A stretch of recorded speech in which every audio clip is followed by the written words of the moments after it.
Greetings, all the strange virtual expo fans out there. Wherever you're joining us from, I hope you're healthy and safe and ready to learn a few things. My name is Aaron Sagers, and today I'm going to be talking about the Unexplained Interview. And this is brought to you by paranormalpopculture.com, which is, well, it's my own website. So I can honestly say I'm bringing it to you.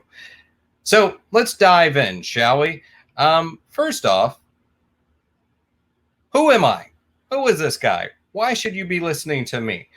I launched the website paranormalpopculture.com. In 2009, I've appeared on the Sci-Fi Network, on the Today Show, The Shocking Truth on Reels, Paranormal Paparazzi, Paranormal Challenge, Paranormal Lockdown Evidence Revealed, and currently on Travel Channel's Paranormal Caught on Camera. As a journalist, that's really where I've received my training. I have written for CNN, Chicago Tribune, LA Times. I've appeared in the New York Times, Philadelphia Inquirer, been on Coast to Coast, MSNBC, NPR, across the board. These days, I do write a lot about entertainment. I've written about travel, and I also write extensively about the paranormal and specifically paranormal pop culture, the cross-section of entertainment and the unexplained. However, I did go to school for journalism. I taught at NYU as an adjunct professor in journalism. And some of the tips that I learned in J school, how to cover a crime beat, how to cover court reporting, things like that. Those are tools, those are tactics that I did apply in my career, and they are things that I continue to utilize as a reporter and as a journalist now, even whether it's on camera for print or written articles or even at live events. A lot of the tips that I'm going to be passing along to you today are applicable. So let's move on to the next slide. Oh, that's just some photos of some things that I've done. I've been fortunate to interview a range of people from Stan Lee to Norman Reedus to the Back to the Future cast. And a lot of the tactics of interviewing that I apply to celebrities also works to someone that has experienced something, or even to, unfortunately, sometimes people that have been victims of crimes. Slight differences depending on the context, but some of the core tips apply. Okay, so let's just highlight this. What is the point of an interview? Well, an interview, the idea is to obtain information, to explain an event, to tell a story, and also to focus on a person. It's not a matter of just wanting to believe. It's wanting to document. It's wanting to report. Those are necessary goals to have in mind as a reporter. Now, and as a journalist on an interview, but also even as a researcher. So the questions that you're going to be asking during an interview are questions that information, and a lot of times it's based on a theme that the reporter has in mind, and that theme is established even before an interview. However, if a more important theme, or if the narrative somewhat shifts throughout that interview, as a reporter, as an interviewer, you have to be able to develop it. You have to be able to roll with the punches, and some of these tips do come from the Columbia Journalism School. So these are tips that journalists would follow, but also applicable to researchers.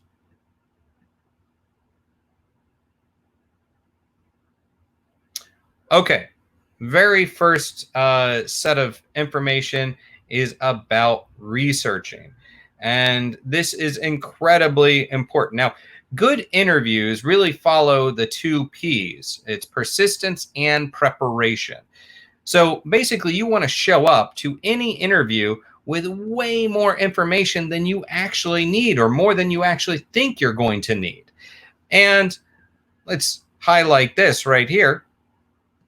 You want to approach a situation with a large frame of reference, which you can start doing now. You can start reading right now. Know the material, know the types of sightings related to this particular setting. Trust your knowledge, but remain open-minded. And for those of you that are picking this up in the background, I am actually recording this in New York City, so you might hear some sirens on occasion. So that's actually a tip we're going to get to as well, as far as distractions and things that are happening in the background. But yes, start reading now and move beyond Wikipedia.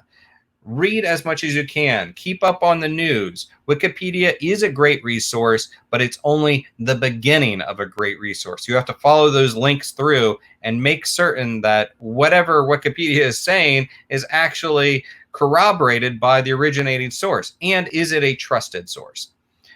Beyond that, look at local history. Look at folklore in a location.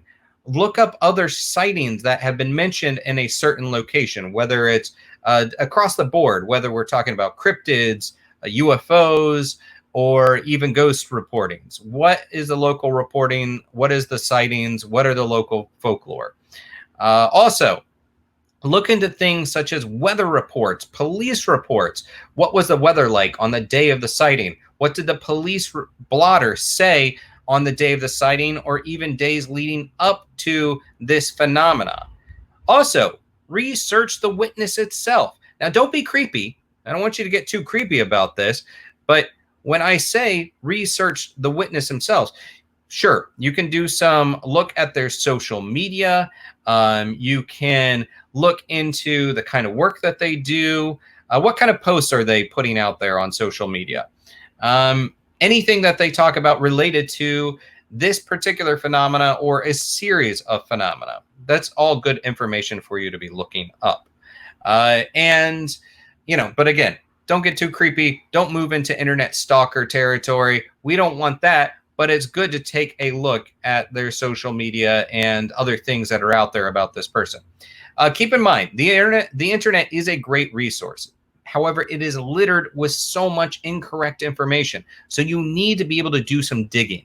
And if there is a tale of phenomena, find out where this tale originated. Follow that source until you have dug as deep as you can, until you hit that bedrock. Even with historic sightings, there's a lot of or historic reports of sightings, there's a lot of incorrect information, there's a lot of conjecture, and there's a lot of urban legends. And you want to peel back the layers until you've uncovered enough information and you really have a concise thread to follow of information. Okay, so this next section is identifying. First off, it's very important if you are trying to set up an interview. Remember, persistence and preparation. Persistence, it may not always be easy to get that interview set up, but once you do, you want to identify yourself. Who are you? Are you a journalist? Are you a ufologist? Are you a paranormal investigator? What are you? Who are you representing? And also, where is this information going? Is it going to be reported on in a local newspaper? Is it going into a journal of sorts? Is it only for your own investigative needs to help you establish what kind of phenomena you want to investigate? Also, beyond that, how long do you need? Time is important, is an important commodity to people. So be specific with how much time you're going to need, how much time of theirs you're going to need. You must be mindful of their time. So half an hour, 45 minutes, an hour. I will tell you that it's very difficult to get a lot of information in less than 15 minutes. It is possible. I've done it. I've done interviews even as short as 5 minutes. But the more information you can get, the better. Anything more than an hour, you have to have a really good reason for being there. So be mindful of their time. Also, you want to express the importance of telling their story. And when I say that, what I'm really trying to tell you is emphasize why this story matters. Now, this is a time for them to be heard, and it can assist in a larger investigation. And the community itself may want to know their story. You want to explain all these things. Also, you want to explain the concept of being on the record, off the record, and on background. And what that means is when you're on the record, you are using their direct quotes and their name. When they are off the record, no part of what they have said can be used, and allow them the ability to go off the record. It's not something we want. It can be quite inconvenient, but it is something that you want to make available to them. And then the other element is on background, which is when your interview subject is providing information that can indeed be instrumental and guide you, but you are not directly using them as part of a potential story. This is power, and it is power that you are giving them, and it is incredibly important that they have access to that power. These are your allies. This is not an adversarial relationship. Also, you never want to run at a person with a camera or an audio recorder. Think of it this way. It's sort of like if you just shove a recorder on someone's face, it turns them off. If you just bust out a smartphone or a camera and point it in their face, it is very off-putting. And oftentimes that could end your interview right there, right before it even begins. And it's just disrespectful. So let them know that you are going to be recording them. They probably already assume you're going to, but it is a matter of respect to give them the heads up that you're going to do it, and it begins now. Also, consider attribution. How are you going to identify them in whatever document that you are creating? This is important for credibility. So if they don't wish to have their first and last name attributed, which is ideal, which is what you want, ask them for first name and last initial, or maybe the town that they are from. I'm Aaron. I'm originally from Orlando, Florida, or Aaron from New York City. That is another way you can identify them. If they insist on anonymity, if you feel like you are going to grant them this, and this is worthwhile information, you can. However, you still document their name for your own records and to cover your bases. However, again, you don't wish to rush to offering an anonymous source. Typically in newspapers, there's at least 2 or even 3 people that know the name of an anonymous source before it is published. So if I was going to interview you and you wish to remain anonymous, I would still loop in my features editor and editor-in-chief, or 2 people in the chain of command above me. So that is how anonymous sourcing works. Not ideal, but sometimes it is necessary. Also, I do want to express that sometimes people say no, and you have to allow them to say no. If they decide that the interview is over, they decide that they don't want to talk, if they don't wish to be involved, accept that. However, what you can do is ask for other people that might be relevant that you could interview. So if they say no, still ask for other interview subjects. Oh, and one other note about the attribution. If they wish to remain anonymous, or even if they wish to list their entire name, think about how their title should be. Do they want to be listed as a survivor, an experiencer, a witness, an abductee? Allow them to come to a determination on how they wish to be titled.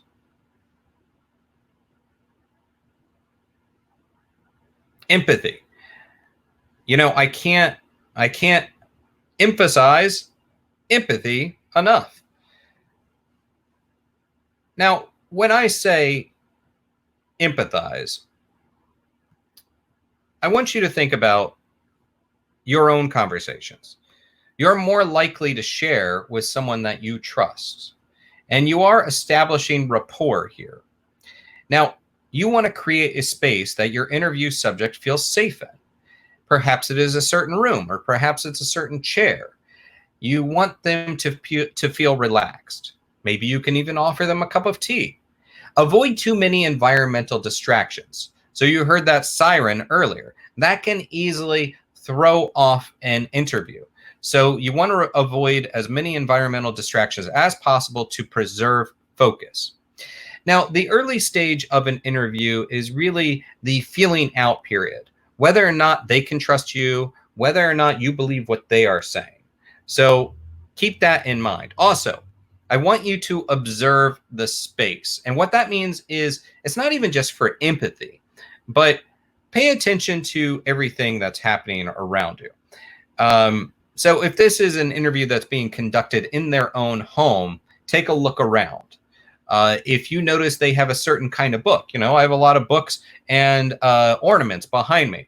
Take a look around. Take mental notes of this. If you notice they have a lot of certain kinds of books on hauntings, books on cryptozoology, if they have a lot of horror, or what kind of horror do they have? Is it all demonic tinged type of horror, Exorcist, Exorcism of Emily Rose, things like that. Make notes of that. What kind of artwork is hanging up around their space? What kind of physical media is around? Make a note of all these things. You can also express a shared interest, and this helps create rapport as well. I can't help but notice you're really into the X-Files. Love that show. You can use this to be a guide. This is going to help establish a visual reference guide for you as well. Show compassion. For a lot of people that have been through certain experiences, this can be quite difficult, even traumatic. So express that if they are shaken, that you are indeed sorry that they experienced this. So show that compassion. Be relatable. Express that if you have experienced something similar, you can say that. Tell them, I don't know exactly what you're going through, but I went through something similar. But do not get too in the weeds, and this is tricky. You can express that you've talked to a lot of people similar to them who have experienced similar such things, but don't make it about those people's story. Don't make it about your story. This is really about their story to tell. So keep that in mind. Also, don't tell them what you know. And what I mean by that is you don't have to put all the cards out on the table. You don't have to share that every bit of research or every other interview that you have conducted. So don't tell them everything you know. So also, when you're asking questions, ask a question and get out of the way. Do not become an obstacle to the response itself. And I'm going to get into that a little bit more in a minute.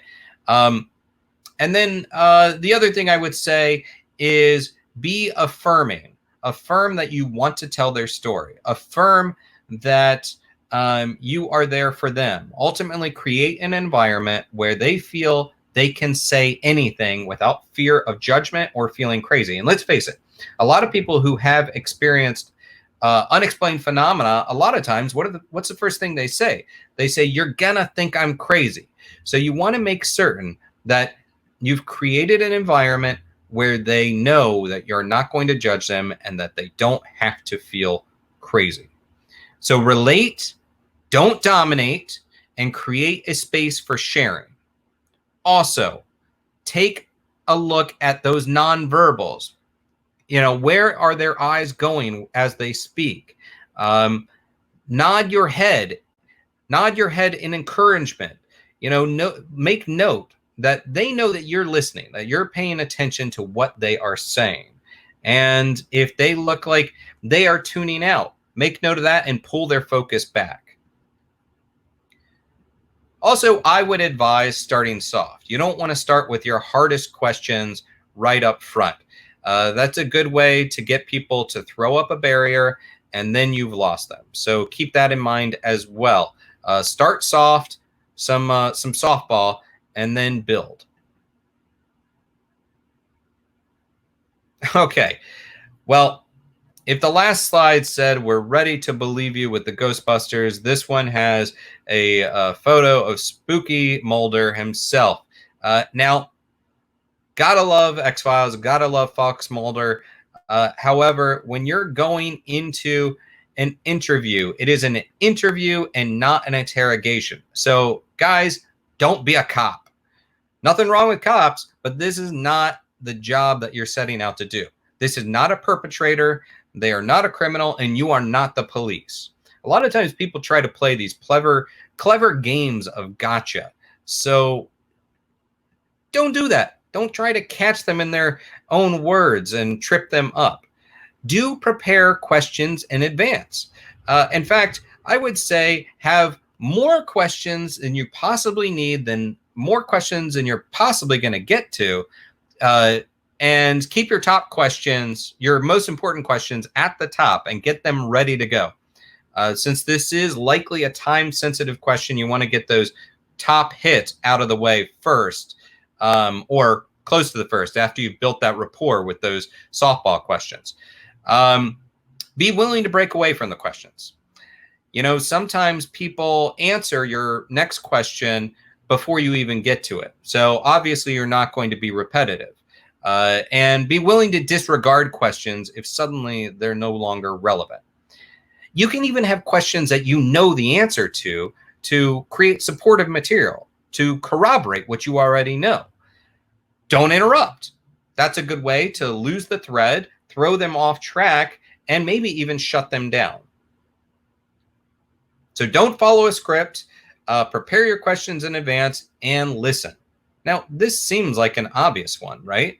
Of course, you're going to listen to an interviewee, but so many people don't do it. They do interrupt. They don't let people finish a thought. They get excited. And I understand this can be an exciting topic, but let them finish. Let them complete the sentence and listen to the words rather than just preparing for the next question. Listen to what they say. And again, you can even, in addition to nodding, you can allow people to feel listened to with your eyes. Keeping engagement, keeping that connection going is important. It helps establish that rapport as well and lets them know they are being listened to. And this is a trustworthy relationship right here. A couple other things I would add to that is, well, this is actually kind of a tricky one as far as notes or no. Now, once a recorder is set down, it is easier to forget about that recorder. And notes sometimes throw people off. If you're jotting down as they are speaking, they might become very self-conscious of that. So it's easier to forget about the recorder. People are a little bit more open in my experience. However, notes do feel tangible, and it allows you to keep good documentation. Make some mental notes. That's what I would advise. If you are able to, don't over-rely on writing notes down during the interview. That's going to come later. Also, the observations you made earlier can be put to good use here. If you've noticed, there's a lot of vintage flying saucer posters, for instance, on the wall. How is that influencing their visual language? How are they connecting to that? And how are they speaking in those terms? Also, I say leave room to breathe. Don't automatically dive into the next question. When you sense that your subject is saying something big or building up to something, let it hang in the air. Create a pregnant pause, which when that happens, most people fill with more information. We get uncomfortable with too much silence, so we fill. Don't make it creepy, though. Look engaged, look thoughtful, but don't jump to the next statement. After they finish that one statement, just let it hang there for a minute. They might add more. Mundane questions, those are also good. Getting details about the time of night that something happened, the weather, and you've at this point already checked the weather reports. What were they wearing? What did they have for dinner? These can seem disposable, but they can also corroborate and create a pattern. How did they sleep that night? Were they on any medications? How had their health been up until this moment of this experience?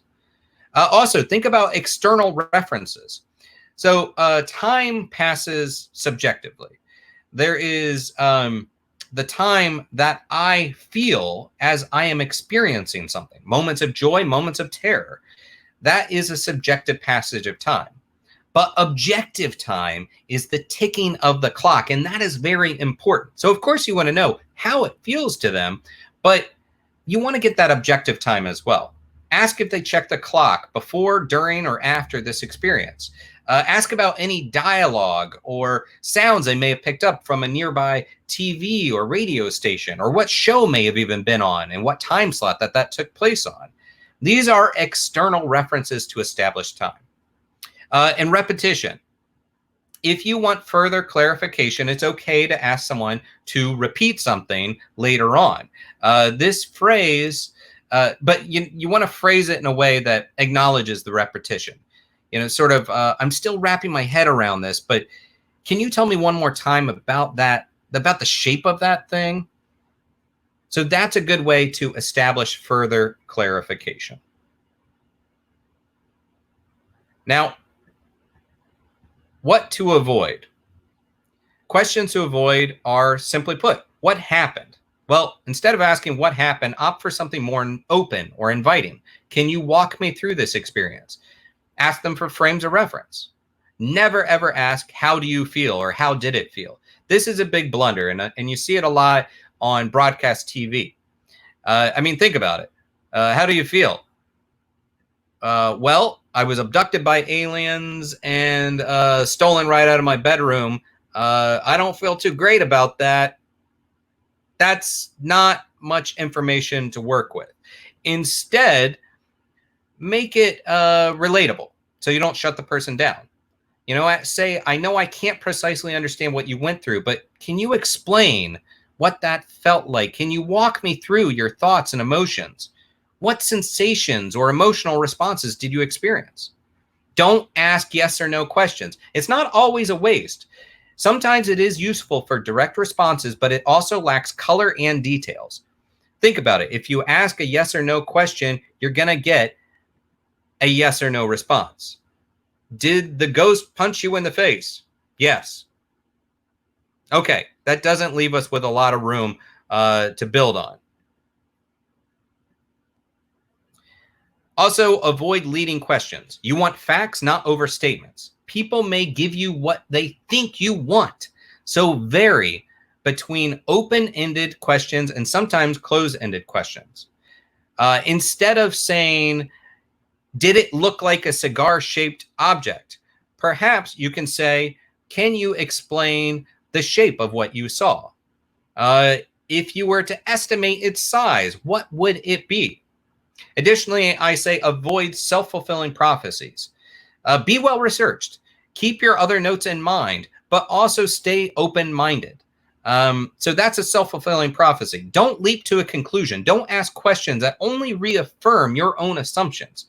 If you're looking for Men in Black and you're only leading questions down that path, then you might miss, I don't know, the Mothman. Also be aware of the word alleged. It's a tricky one, and it can imply to a person that they are lying. So when interviewing, don't make the mistakes of using statements that question your good faith in them. And also, I like this Tyrion Lannister quote, so I'm going to just throw that up there. A wise man once said that you should never believe a thing simply because you want to believe it. I find that to be incredibly useful. And this is just an example of a foregone conclusion. Sometimes we go looking for demons and we might miss the ghost that's right behind us as an investigator. Finally, after the interview, thank your subject. Ask them if there were any other, express gratitude for their participation. Ask again if there were any other witnesses or people that you could be directed to. Open the door for further recollection. And how do you do that? Give them a business card. Give them a way to contact you. And yes, notes right here. Immediately after this interview, immediately document everything you recall based on observations, cues, notes, and quotes that stood out. Listen to the audio or review the video as soon as you can afterwards as well. So really, these are just some basic opening tips for interviews. It doesn't cover everything connected to the vast art of the interview. Instead, just a beginner's guide, but by utilizing research, by having a curiosity and remaining open-minded, by having preparation and persistence and maintaining empathy, you will be in a good shape to collect a story and even collect some great research for whatever unexplained phenomena you are pursuing. All right, guys. Well, I am Aaron Sagers, and I would kindly say that if you want to reach out to me, you can find me at aaronsagers.com, at Aaron Sagers on Twitter and Instagram, and also you can catch me on Paranormal Caught on Camera on Travel Channel, and I am also the co-host of the Nightmerica podcast. So wherever you may be, have a healthy and safe All That Is Strange Virtual Expo.